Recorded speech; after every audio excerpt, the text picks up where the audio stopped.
তো হ্যালো বন্ধুরা, তো দেখো আমি চলে আসছি আমাদের এখানে অটল উদ্যান একটি পার্কে। তো আজকে তোমরা যে ভিডিওটা দেখতে চলেছো সেটা হচ্ছে আমাদের এই কয়দিন যে যুদ্ধ চলছিল এখানে, যে যারা যারা শহীদ হয়েছিলেন আমাদের আর্মি অফিসার, যারা কমান্ডার অফিসার ছিল, তারা যারা শহীদ হয়েছিল তাদের উপলক্ষে একটা এখানে শোভাযাত্রা, মানে একটা র্যালি, মানে কন্ডোলেন্স বলা হয়। তো ওই হিসাবে একটা কন্ডোলেন্স যাত্রা একটা বের করা হচ্ছে।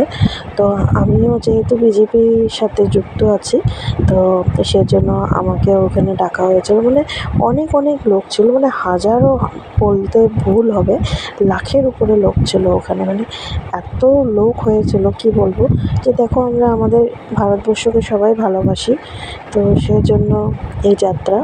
তো আমরা আজকে গেছিলাম, ভালোই লেগেছিলো, কিন্তু তাদের শান্তির মানে আশা করে তাদের আত্মাটা যেন শান্তি পায়, সেজন্য আমরা সবাই এই সভাতে যোগ দিয়েছিলাম।